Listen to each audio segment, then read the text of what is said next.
संत हरिदास जी की ग्रंथावली पुस्तक आगत भविष्य चौतीसा नामक चौपदी पेज नंबर 468 पर संत ने कलियुग की अंतिम लीला के समय के लक्षण को लेकर क्या क्या भविष्यवाणी करे हैं, आइए सुनते हैं। इस चौपदी को मैं लास्ट 2 एपिसोड से सुना रहा हूं। आज ये तीसरा एपिसोड है, तो चलिए सुनते हैं 468 पृष्ठा पर संत ने क्या लिखे हैं।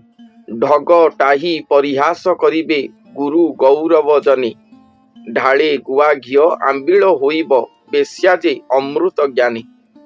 ये कलियुगी नर नारी गुरु गौरव जनों को परिहास करेंगे, अनेक प्रकार के तात्सल्य वचन कह के, निंदायुक्त वाणी कह के उनको सब परिहास करेंगे।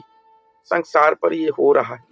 और क्या होगा ना, शुद्ध गाय का घी वो आंबिल हो जाएगा और बेश्या नारी लोगों को अमृत लगेगा।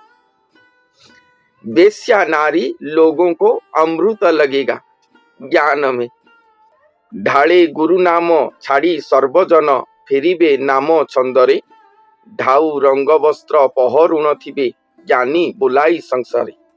सभी लोग गुरु नाम को त्याग करेंगे। सभी लोग गुरु से नाम दीक्षा ग्रहण करना ये संसार पर अब विलुप्त हो चुका है। मगर जब संसार पर ज्ञानी कहलाते होंगे तब वो सब नाम छंद पर आकर उसी तरह की वस्त्र पहनते होंगे और ये संसार पर ज्ञानी कहलाते होंगे। आगत कुहांक तेज प्रकाशिब माल माड़ी करे धरी, आखिया भकत बहुत जगत देवी उपासना करी। जो सब आगत कुहा भक्त, आगत कुहाजन अर्थात जो प्रेडिक्शंस आदि करते हैं, ऐसा हो जाएगा वैसा हो जाएगा, जातक गणना पर जो करते हैं, प्रेडिक्शंस करते हैं, ये इस प्रकार की लोगों का तेज प्रकाश होगा। अर्थात ये सब बहुत डेवलपमेंट करेंगे। अपने हस्त पर माला बहन करके ये प्रेडिक्शंस आदि करते होंगे और संसार पर आखिया भक्त बहुत निकलेंगे जो कि देवी उपासना करेंगे। आखिया भक्त जिनके आंख स्थिर होकर नहीं रहता होगा, सभी के ऊपर उनका नजर रहता होगा, देवी उपासना करते होंगे।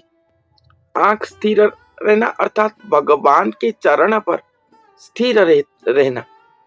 जिनके उपासना वो कर रहे हैं उनका मन इंद्रिय सब कुछ उन्हीं के ही चरण पर स्थिर रहना चाहिए, उनसे भटकना नहीं चाहिए। मगर ये सभी लोगों का चक्षु वहां पर स्थिर होकर नहीं रहेगा, चारों ओर अपने आंख घुमाते होंगे। कहीं पर कुछ मिल गया तो उसे कैसे प्राप्त कर लें, वही चिंता पर हमेशा रहते होंगे। आखी बुलाइबे परर स्त्री को हुअंती की आंभ नारी, आखी बुलाइबे परर स्त्री को हुअंता की आंभ नारी। और उनके पास जो जो लोग आते होंगे उनके पत्नी जनों के ऊपर उनका कुनजर रहता होगा। उनको देखकर सोचते होंगे कि ये हमारा कैसा हो जाए। एहा खाइबाकू चंडी थिबो चाही खपरकू करे धरी, ऐसे देवी उपासक जनों को चंडी शक्ति खाने के लिए अपने खरपर को रख के इंतजार करके रही होंगी। तम राजसटी केवल बढ़िब सत्यटी अंतर हुई, स्त्री रे स्त्री जे रमण करिबे थोकाए उलग्न हुई। तम राजस गुण इस संसार पर बढ़ता ही जाएगा, सत्य धीरे धीरे अंतर होता जाएगा और स्त्री जनों के साथ उलग्न होकर रमण करेंगी। संसार पर ये चल रहा है। तरक ठारुआ बहुत होइबे आग कहिबे बड़ाई, तत्वर गोचर नोही बेटी नर बिरजा थिबे अनाई। जो लोग तर्कवादी हैं वो सब आगे निकलकर सभी बात कहते होंगे, बड़ा बड़ा करके सभी बात कहते होंगे, मगर उनको तत्व की बात कुछ पता नहीं होगा। यहाँ से कुछ लाए, वहां से कुछ लाए और कह दिए, अपने आप को बड़ा करने के लिए, प्रतिपादित करने के लिए, मगर उनके पास तत्व की बात कुछ नहीं होगा। ऐसे लोगों को विरजा देवी चाह कर रहे होंगे सुदंड देने के लिए या मृत्यु दंड देने के लिए। थाने थाने घोर कंदल उठिब मिथ्या कथारे गरुड़, थाउ निज नारी घिनी परस्त्री कलिरे रमिबे मूढ़। स्थान स्थान पर बहुत जोर से कंदल दिखाई देगा, और वो भी मिथ्या वचन पर, कोई सत्यता नहीं रहेगा, फिर भी मिथ्या वचन को लेकर स्थान स्थान पर कंदल दिखाई देगा। और पुरुषजन, शादीशुदा पुरुषजन के पास पत्नी रहे होंगे उनके घर पर, फिर भी ये सब पर स्त्री के साथ कुछ संपर्क रखेंगे, सब मूढ़ हो जाएंगे। स्थावर जंगम कीट पतंगादि गोरु मनुष्य अज्ञान, थिबा ठारे धन भिक्षा न देइन दंडिबे गुरु ब्राह्मण। स्थावर जंगम कीट पतंगादि गाय मनुष्य सब अज्ञान हो जाएंगे।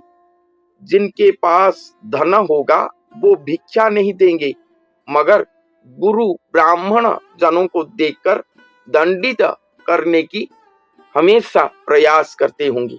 देवा देवी माने डरी पलाइबे, ग्राम देवती नथिबे, दुखी से समस्त प्रजाए जगत दिनु दिन से होइबे। ये कलिजुग की मनुष्य की अन्याय गति को देखकर देवी देवतागण भय से अपने स्थान को छोड़कर चले जाएंगे।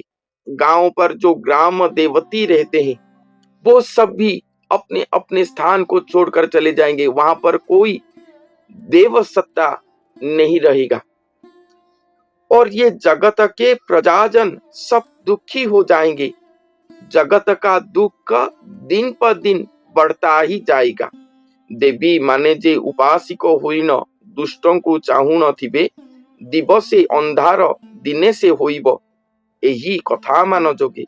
देवीगण उपास रहेंगे। मंदिर में जो देवी सत्ता होते हैं वो सब उपवास रहेंगे, और उपवास रहकर दुष्ट जनों को देखते होंगे। एक दिन ऐसा आएगा कि दिन पर भी अंधकार हो जाएगा। एक दिन ऐसा आएगा कि दिन रात हो जाएगा, अंधार हो जाएगा। यही महापाप के कारण, अन्याय के कारण, यही कथा के कारण दिन अंधकारमय हो जाएगा। एक दिन ऐसा आएगा, संत ये बात कहते हैं। धर्म चारिपाद निश्चय बुड़ीब, धरणी कंपीब सुण, धूम वर्ण निश्चय आकाश धरिब, मही की घोटिब पुण। धर्म चार पाद, धर्म जो होता है धरती पर, वो निश्चित ही डूब जाएगा। धरणी धर्मपाद शून्य हो जाएगा, और इसके लिए धरणी कंपमान होगा। पृथ्वी, धरणी का मतलब पृथ्वी, कंपमान होगा। और जब ये सब हो रहा होगा उस समय आकाश धूम्र वर्ण दिखाई देगा। चारों ओर आकाश को आप देखेंगे तो लगभग हर समय धूम्र वर्ण की तरह दिखाई देता है। हम कहते हैं कि ये पॉल्यूशन बढ़ गया है, इसीलिए धुआं धुआं दिखाई देता है। सुबह उठकर देखते हैं भी धुआं धुआं दिखाई देता है। तो संत कहते हैं कि इस तरह से दिखाई देगा जब धर्म इस धरती को चतुष्पद पर छोड़कर चला जाएगा। उस समय आकाश धूम्र वर्ण प्राय दिखाई देगा। धरी मेघ माने बरसा न करी, शून्य मिलाइण थिबे, धरणीर चाषी मेघ को चाहिण अति व्याकुल हुई। उस समय आकाश पर बादल दिखाई देता होगा, मगर बारिश नहीं होगा।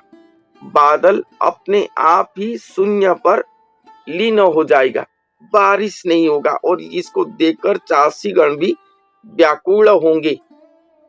ऐसे ऐसे घटना दिखाई देगा धरती पर।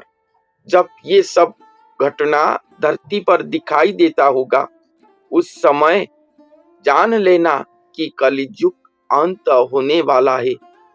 कोई अवतार पुरुष धरती पर आने वाले हैं जो कि ये कलियुग को अंत करेंगे, पुनः सत्य युग को प्रतिष्ठा करेंगे, युग को परिवर्तन करेंगे। जब ये सब लक्षण आदि दिखाई देता होगा, आप लोग देखिए जितने भी यहाँ पर वर्णन किया गया है, 1700 ख्रीष्टाब्द पर संत आए थे, ये सभी बात लिखे हैं, एक भी बात मिथ्या नहीं है। इसके बाद संत ने और क्या लिखे हैं नेक्स्ट एपिसोड पर सुनते हैं। धन्यवाद।